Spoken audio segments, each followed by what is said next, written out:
Welcome to Eye on Careers. I'm your host, Shane Phillips. People say the rich are getting richer. Well, guess what? The poor are getting richer as well. Between 1990 to 2004, people living under extreme poverty were reduced by 270 million. We are now witnessing the first sub-30 self-made billionaires. Is it an anomaly or the beginning of a new reality? Groupon started in 2008. 4 years later, it's valued at over $1 billion. It is now easier to create wealth than any other time in our history. eBay was started from home. Facebook was started from a dorm room, and Apple was started in a garage. Were they anomalies or the beginning of a new reality? Microsoft, Amazon, and Google all started from home. Do you have a dream? Do you want to change your life, your job, or maybe you just want a promotion? Whatever it is, people will tell you no. People will tell you you can't do it. Maybe just because they can't, because they don't have the courage. They don't want to see you do it. But you have to be stronger than that. Never let anyone tell you what you're capable of or what your potential is. How high you can climb, only you know. And tonight, we look at those live cases from Dubai of people who've taken their careers to the ultimate heights. People who've had the courage to chase their dreams. And hopefully, they'll inspire you to chase yours. And the internet is one of the most exciting business arenas we have ever known. If you're thinking of starting your own online business, if you're thinking of stepping out into cyberspace to start your next venture, then you're going to love this episode of Eye on Careers. From the founder of Sukar.com, the Middle East's first and leading online private shopping club, we are going to be talking to the founder of SellAnyCar.com. This is the story of Saygin Yalcin, a .com serial entrepreneur. Well, not all of us are multi-millionaire geniuses, and in fact, some of us even struggle with our own careers, let alone building a multi-million-dollar business. Welcome back to Eye on Careers. I'm your host, Shane Phillips, and tonight, if you've ever thought of starting your own business on the net or entering cyberspace with any of your business ideas, this is one episode you don't want to miss. We are going to hear the story of Saygin Yalcin, the CEO and founder of SellAnyCar.com. Let's hear a little bit about his background. Saygin Yalcin is a German entrepreneur with Turkish descent. He's best known as the founder and CEO of SellAnyCar.com. He's the founder of the first largest online private shopping club in the Middle East, Sukar.com, and partner at Jabbar Internet Group, the holding company that emerged through the sale of the world's largest Arab online community, Maktub.com, to Yahoo. Saygin is also partner at Souk.com Group, the largest e-commerce company in the Arab world. In 2011, Saygin was awarded the prize for one of the United Arab Emirates Hot 100 personalities, and in 2012, he was nominated for the country's Personality of the Year award by ITP, the UAE's largest publishing group. Something you wouldn't know about Saygin is he wanted to become an anesthetic plastic surgeon and conducted a voluntary internship as a nurse. One day in surgery at the General Hospital in Germany, his fellow nurse and boss said to him, just before she fired him, "You would be the worst doctor, but the best businessman." And that's where it all started for Saygin Yalcin.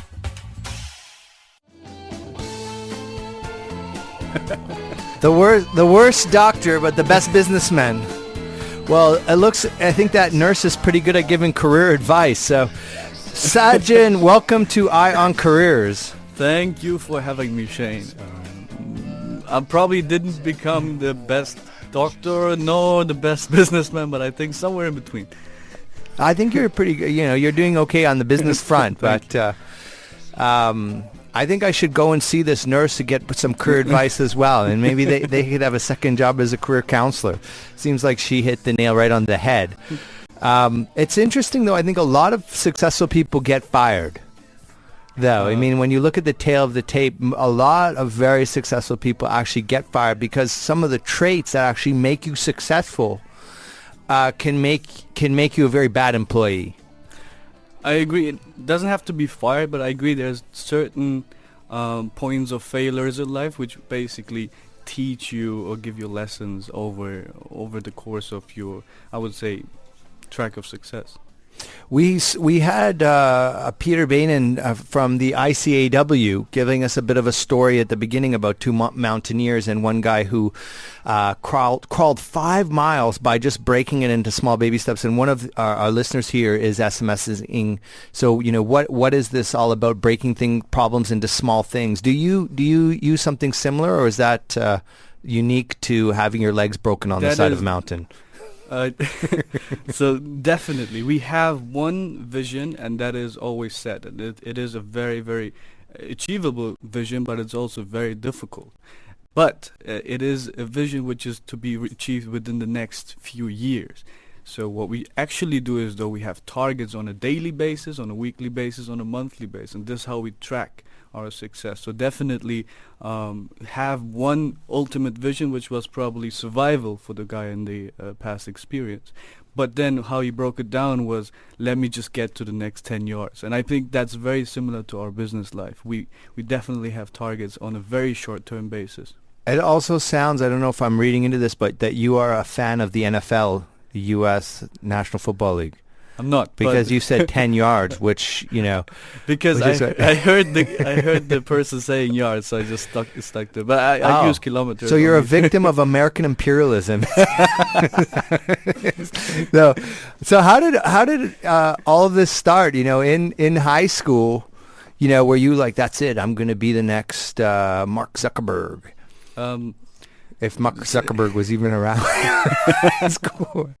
So, no, it actually started a little bit before, when I actually thought I should become an aesthetic plastic surgeon, because I said, it's a lot of money in it, it's a glamorous job, but I figured, that's actually not what it is. So they don't make that much money. Is that what you're saying? I believe that it takes too long until they start or potentially start making money. So I thought you need to have a different so-called helper syndrome, which doctors more have than the lucrative drive that you have inside. So anyway, I figured out business is where I should go, and we started several companies, and it's been in high school.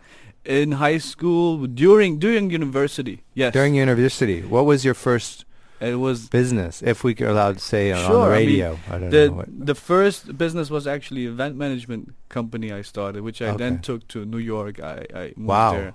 Then I came back to Germany. I started the first fashion brand, which we sold to the biggest online Russian fashion store. We sold it. Then I moved here. And how old were you when you did that? I was 24. And how much did you sell it for? For a good price, which I can't reveal. Oh, top secret. Yes. Did you make $1 million on that deal? We actually we loved the business, but we always stuck to our principles of not talking financials. Oh, Saygin Yalcin is a tight-lipped man plotting behind closed doors. We are going to get the secrets out of him hopefully by the end of this hour. Welcome back to Eye on Careers. I'm your host, Shane Phillips, and we are here with a man who's earned the title Personality of the Year. He has started up more .coms than I can count. I can't even keep track of them. He's the founder and CEO right now of SellAnyCar.com. It's Saygin Yalcin. Welcome back to Eye on Careers, Saygin. Oh, sorry. Hold on. Try it when I have your mic on. Welcome back to Eye on Careers. Again, thank you very much. We have a bunch of people SMSing us. If you want to SMS the question at 4001 or call us at 04-423-1010. I think it was just a little correction on the ICAW status. What they are the number one at is having the most chairman, CEO, or CFOs of FTSE 250 companies in the UK. That's their accolade. It's not bad. I think it's over 80% But anyway, we'll just stop with the stats there. They are premium at what they do. And as you are, Mr. Saygin, starting .com companies by the time you haven't even finished graduating. I think you sold your first one. You haven't even done university. I finished university. It took 6 months after, but 6 months after. Then yes. A little bit slow on the draw then. Yeah, thank you. So we actually, after that, right after I moved to Dubai, and that's when the whole Middle Eastern story started with the first venture, which was Sukkar.com, which was the lifestyle portal, I would say, the lifestyle fashion club, which sold lifestyle products. So. Sukkar, that's an Arabic name? Sukkar, yeah, I mean sugar. Ah, okay. Yeah. Sugar.com. Yep. Okay, so how did you come up with the name? I actually didn't. One of my partners did. At the end of the day, we just liked it because it's so sticky. At the end of the day, in internet businesses, you don't really have to explain the business in your name, which I now changed. And SellAnyCar.com actually explains everything, but we don't have to. So, is it tough working with partners? Do you recommend that, or sometimes, partners out of each other's throats? I believe it is key. It's just the way the constellation of the partnership. I've never seen a great company which was built alone, and you will always have partners. When I say partners, I don't only refer to shareholders. I actually refer to stakeholders in general, which is usually involving my team. So that is key to success, to find the right team. So Sukkar.com was your first business. Are you allowed to talk about numbers there, or are we tight-lipped again? We are actually tight-lipped, but we generally have confidentiality agreements if it comes to financials and numbers. Yeah. A man cloaked in mystery, Saygin Yalcin. So you sold, but you obviously sold it, the company shortly after. How long did it take you to sell it? It took 2 years. That's amazing. 2 years. We actually merged it with Souk.com, then became the biggest e-commerce force in the entire Middle East.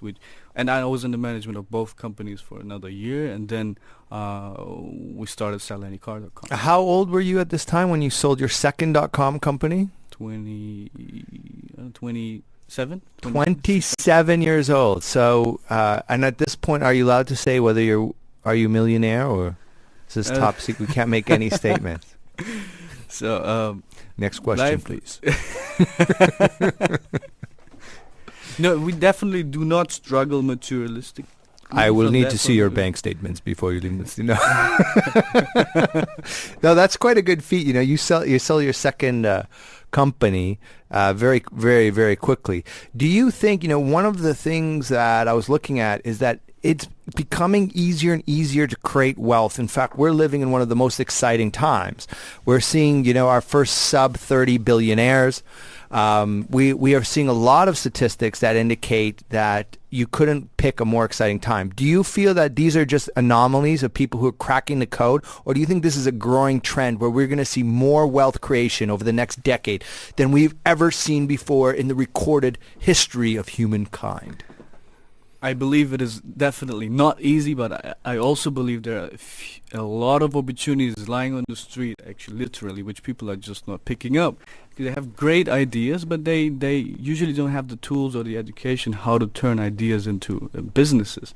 And that's actually what I'm teaching at the Canadian University of Dubai, which is an e-commerce and entrepreneurship course, where we all right, Canadian University in Dubai. Yep. We're actually going to be holding events there, career clinics. So all this stuff we talk about on the show, we're going to be down there. And Brian Banford, I don't know if you know him. Yes, of course. Brian's Canadian, of course, and he's said, hey, we want to help the community. Let's create a venue. Hope maybe you could even be one of the guest speakers there. Oh, let's see. That'd be great. Sorry I interrupted you. Got excited. I'm Canadian as well. I don't know if you knew that. So I got all the bonus jackpot. Jackpot, yeah. So please go on. So that's what I believe. I believe there are a lot of opportunities, and I believe there are a lot of entrepreneurially thinking people, but they don't become entrepreneurs because they just don't have the concrete tools and steps in mind how to actually make them real companies, and that's where I try to help. Is it that, or they just don't have the tenacity, like Peter's story at the beginning of the guy who broke his leg and just crawling those first 10 feet? I mean, how challenging is it to start? Did you want to quit? Did you ever just fall on the ground and just cry and say, God, please kill me, end the suffering now? Suffering was there, I believe, and it's still there, and it's one of the major elements of entrepreneurship. I believe if it was easy, then you're probably not really entrepreneurially challenged and the business is not really attractive. Yes, there were definitely times where I never thought about quitting, though. It was times where it was really challenging and I thought I was struggling to find solutions, and that took away sleep. What was the toughest moment? The toughest, I believe the first business in the Middle East, which was something new for the region itself, and that involved not only business challenges, but it also involved governmental challenges, legal challenges, logistical challenges, everything which was on top of actually building a successful company. So if you compare it to mature markets like the US or UK or Europe, where you have the infrastructure challenge solved, but now the only thing missing is just make the business work. Here we actually had to create an industry where a business is allowed to work and then make it work. What do you mean by that? It was basically, first of all, I mean, if you came here, when I came here, it was not really clear which kind of licenses, where to actually build the business. Is it a free zone? Is it a mainland? The sponsorship rules? Then it comes to the whole legal setup. Who owns these companies? This was a lot of thanks, Shade. So I'm getting advice on how to speak into the mic. So that was the first step. But if you look at the market itself, you had to create trust. And trust is a major component of e-commerce success. How do you create trust? By building a brand. How do you build a brand in a fragmented market of 13, 14 Arab countries? It takes time. It takes time and a lot of money. So that comes with challenges. So how do you get the investment for all these brand building activities you do? That's just one step. On the other hand, e-commerce was new, so transactions online, especially financial transactions online, are rare, so it goes into cash on delivery business, which makes it even more difficult if it goes cross-border. So challenges were there, and challenges are a lot, but this is the reason why the payout at the end of the day is higher than anywhere else, I believe. The billionaire's moment. Oh, it's the billionaire's moment. Just came out of the blue. If any, today's quote actually is not a billionaire, but he's as good as. If anyone can guess who this is, if you can guess who this is, you get a free executive coaching session to push your career to new heights. We're going to hear more of Saygin Yalcin's advice for ruling cyberspace in just a minute. Hello, and welcome back to Eye on Careers. I'm your host, Shane Phillips, and we are exploring the vast expanses of cyberspace this evening with our .com serial entrepreneur, Saygin Yalcin. Saygin, welcome back to Eye on Careers. Thanks. Now the mic is on. Perfect. The mic is on. Partially on. I get too excited here, and I forget to turn the mic on, and no one can hear you. But you are a bit mysterious anyway, so I thought that went with your persona, because you're not giving us any of the numbers of exactly how much you're making on the net, but we do know that you're making some good money. And I think when is it when you sold your first .com business? How old were you? The .com was when I was 27. But I think the first one was 25. The fashion brand. 25. 25 years old. So that's pretty good. We have our first winner here for the Billionaire's Moment. Congratulations. Thank you. So we'll be giving you a ring, and he's not necessarily a billionaire, but he could have been. We don't necessarily know. He was very successful, definitely a multimillionaire. And did you have any questions for Saygin while you're here on the air with us? No, actually, I just tuned in a couple of minutes back, so I don't think I have any questions for him as yet. Okay, so we'll call you back. Thanks for calling in, Jack. We'll talk to you soon. Thank you. Bye now.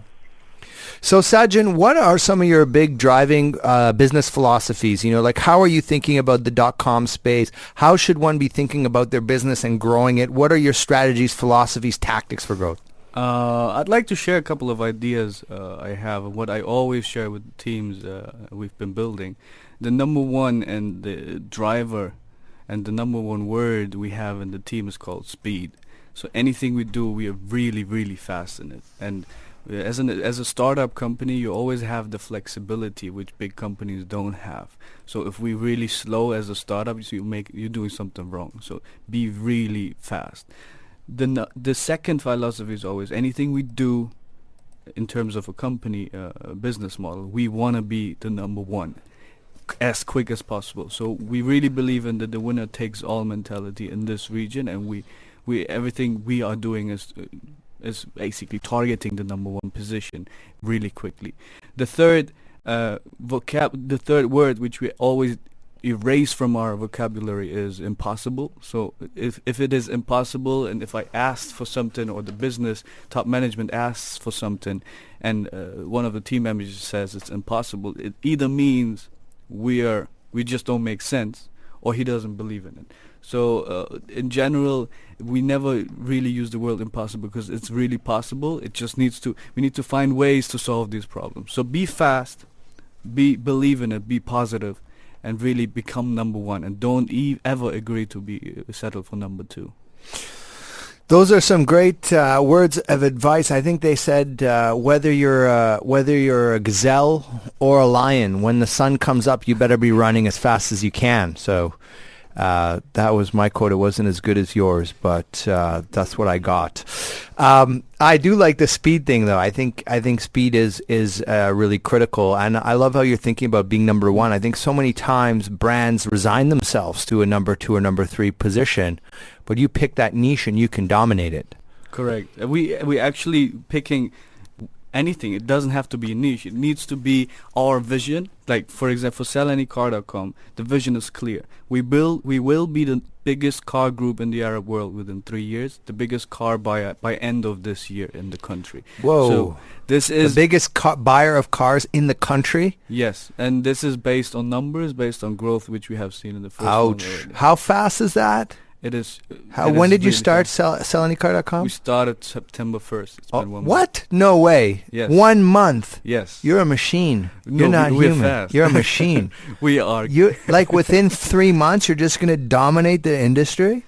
That is true, and it's not we are believing in it. It is going to be the fact. And this is basically we don't have any plan B, and that is the fourth. There's no way within 3 months you're going to be buying more cars than, for example, Mr. Rajaram, the CEO of Al Nabuda Automobiles. He sells more Porsches than anyone on the planet per capita. He does. The man is the king. I'm talking used car business. Used car. Yeah, of course. Okay. Yes. You knew you couldn't shake anything at Mr. Rajaram. This guy is amazing. But big shout out to Mr. Rajaram if you're listening there. We love you. He's basically created the world's largest Audi showroom on our beloved Sheikh Zayed Road. We can always see that. It's just standing, just gleaming on the side of the road. So you're going after the used cars. Yes. Okay, so that makes more sense. There isn't really anyone like in the U.S. They have these massive used car lots. So you have probably an easier run. We believe that it's a huge opportunity, especially to combine the traditional solid automobile industry we have in the country and in the region with the power of the internet, which is really really new for the region. So 1 month in, and you're gunning for number one in this space. We wish you luck. Thank you. I think you've also been kind enough to stay on for another segment. Because the thing that we know about successful people is they want to give back. They always want to help other people be successful. And you would like to stay on and help our friend Eno as he finds his feet in the Middle East. So that's very kind of you, and we're stealing another 20 minutes of your time. Absolutely. And stay with us. This is a live case study. Myself and Saygin, we are going to turn this situation around in less than 20 minutes. Welcome back to Eye on Careers. I'm your host, Shane Phillips. We want to send a big congratulations out to Jackie He figured out our billionaire moment. Of course, it was a bit easier this week than last. But now, time for the Career Clinic, my friends and beloved audience. We are now going to turn Eno's life around in 20 minutes. And joining me for the challenge is Saygin Yalcin, one of the greatest .com entrepreneurs to ever live. Saygin, welcome back to Ion Careers. All right, that was exactly the right point. I haven't paid for this. And see if I can get the mic right. Eno, welcome to Ion Careers. 80% of the jobs are never advertised. You know, let's ask Saygin over here. Saygin, when you need to hire someone, do you A, go through your internal networks, ask people around you who they know that could do this job, B, advertise it online, or C, get a headhunter in to do it for you? So the number one idea I have during hiring is I always hire smart people. We call them A people, A, class A people, just because even though if there is no position for it, we will hire this person because I believe these kinds of people will add value. So how do we do this? If I really need skills, like specific skills, I use recruiting agencies which are focused on a certain industry. Like, for example, automotive industry, I use recruiting agency just because they have the certain network I need to get into. But it's a specific skill of inspecting cars, for example. That's one of my first advice. What I would do, what I would recommend is become known for something. Don't be a generalist, because at the end of the day, then you will not find someone who's interested into you because you need to be known for something. At the end of the day, even if it is just you're an expert, I'm giving you internet advice. The 21st century has seen the death of the generalist. We are now, I totally agree with you. Exactly. It's niche specialization. It's a global market pool. That's absolutely it. But when you hire yourself, you don't go through your friends' networks first? Like you don't ask around before you bring the headhunter in, hey, does anyone know a guy who can inspect cars? Your first call, your first point of contact? I ask other entrepreneurs if they actually have someone in their network, because they are constantly interviewing people. But yeah, I do. But at the end of the day, I don't really hire friends or family because it's a headache at the end of the day. Yeah, so I think that's the one thing. 60% of people, they get their job through families or friends, and it's a referral. Generally, people who are hiring, they're more comfortable making that hiring decision when it's coming when it has a referral of someone they know saying, "Yeah, I know this guy. He's good." I mean, if I look at the statistics in my mind, if I just look back in the past 4 years, we probably hired 1,500 people. I probably interviewed 500, and the best people, I agree, came through recommendations because it's the most credible one. Like, they have experienced it. And I never believe in coincidences. If someone really says this guy is like this and this guy is has been performing like that in his prior job, it is mostly true. And at the end of the day, try to be recommendable. Right? So what are you known for? What are you good at? And people should authentically recommend you.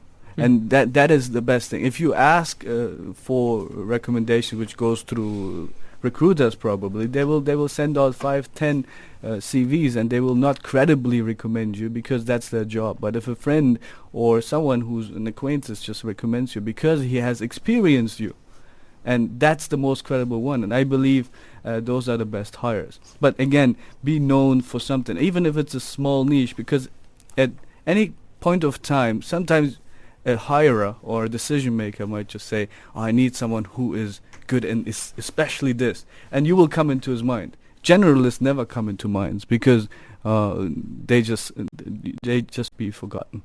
Mm-hmm. Thank you.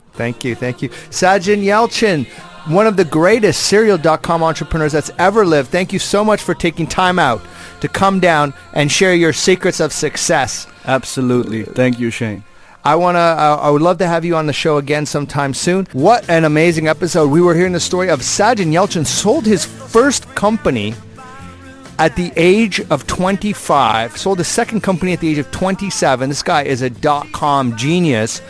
And now with his company SellAnyCar.com, he said he's going to take the market. He's going to be the number one used car buyer in the UAE. This man is on a mission.